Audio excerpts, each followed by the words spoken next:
don't know. I wasn't out there, but I heard there were about 50 to 100 people who weren't allowed inside because of fire code, and we understand that. But it just shows you the level of outcry that this has created.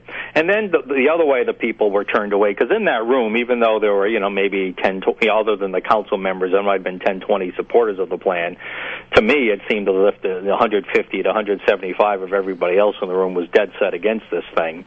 And to hear person to person come up and talk about this and have every one of those council members still vote yes, including some organizations like the Rhode Island League of Cities and Towns, which would be so harmful to cities and towns. I mean, it's just crazy. So you wonder, were they really there representing the interests of the people, or were they there to represent some philosophical agenda?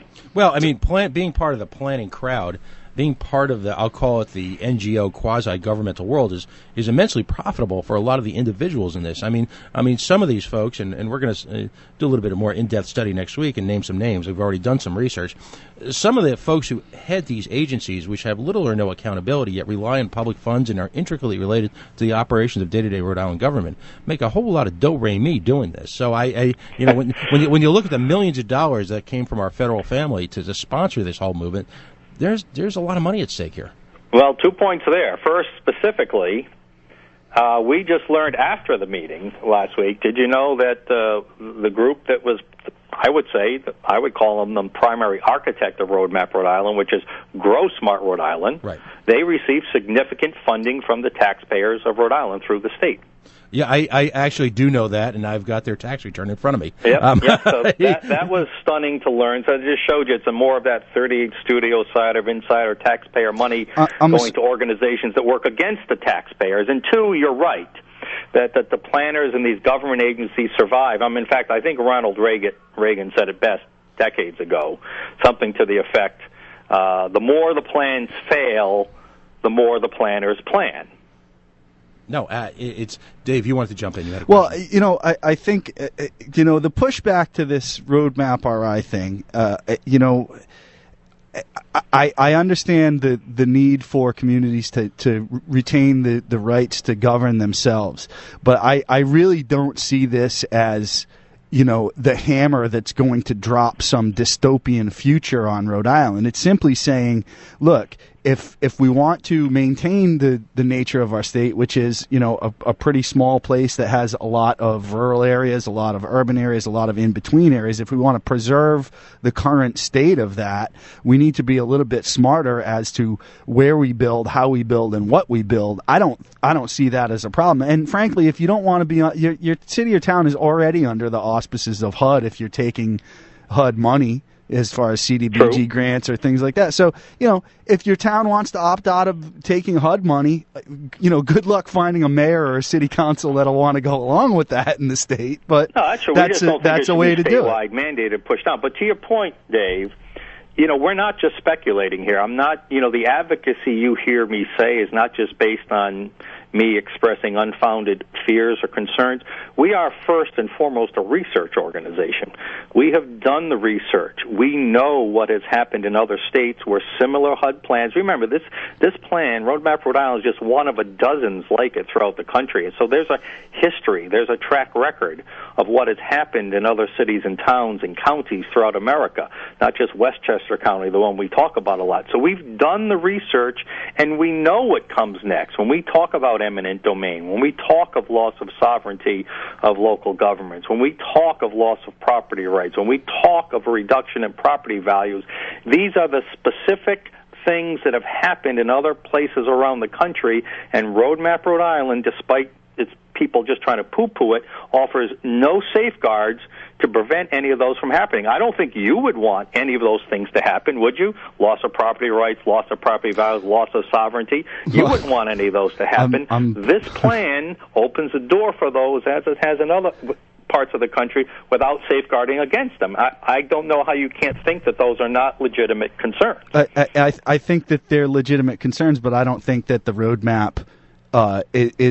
is really, frankly, as enforceable as anybody may think it is. Not at this stage. But again, this opens the door. You got phase one, phase two. So phase one is very generically, nicely, vaguely written. Phase two is what happens next. And that's what we researched and showed what happens in other parts of the country. Okay, so and in my last question for you here, and this is, well, it's more of a comment than a question, and if you want to respond to it, that's fine. Sure. I think what we're seeing in the argument here about the roadmap is really a difference. Like at the beginning of your segment, you said it's about the vision of Rhode Island, like the vision, yep. Like, and you don't particularly share that same vision. You know, it's their vision versus our vision, and I think a lot of it comes down to how broadly you define the word prosperity.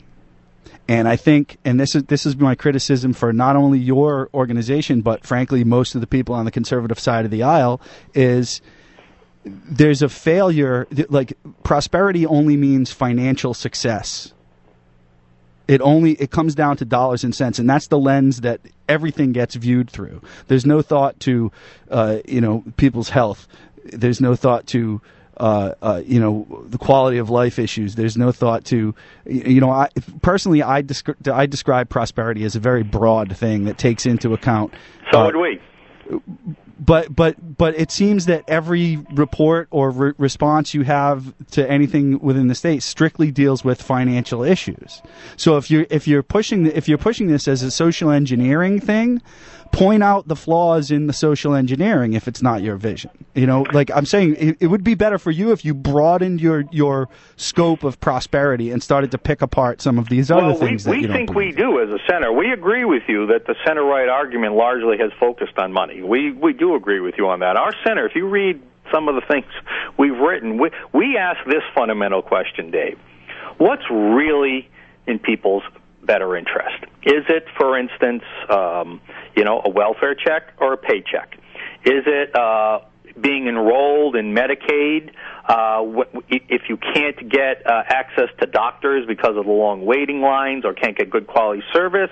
Or is it having good access, affordable access to quality health care? So the question we ask, is it chasing some green world fear, or is it lowering energy costs so that more people have more disposable income and there's more jobs? So we really believe, and so we agree with you in principle. And if you look at the work our center does, we really believe we're representing the overall prosperous interests, especially of low-income families, because we don't really believe that these big government spending programs with these nice-sounding goals and titles to them really deliver what they promise, and we believe in the end that leaves people worse off, more dependent on government. Is that in their best interests?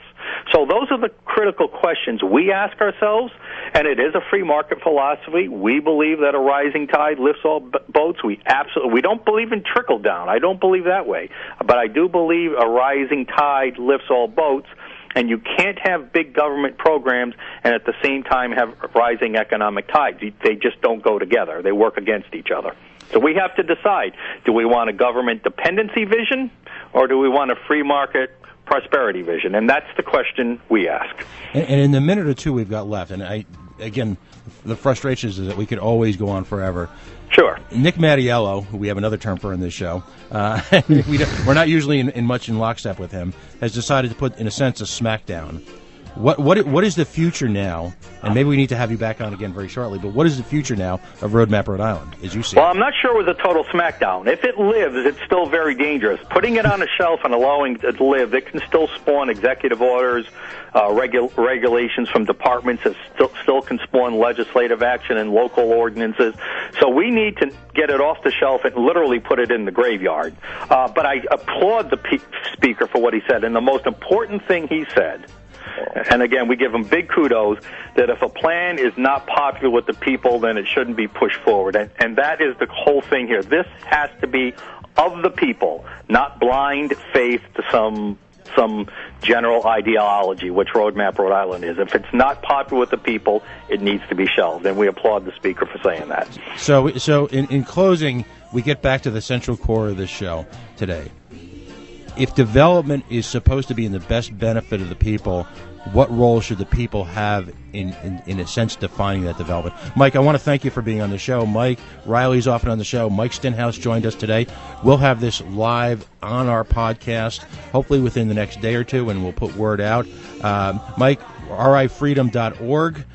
You've been listening to The Coalition, coalitionradio.us, facebook.com/thecoloration. Mike, have a great week. And, folks, thanks for joining us. Next week, we look at the dirty secrets behind whom's money in this state, whether you be journalists or you be not-for-profit. Have a great week. We'll see you soon.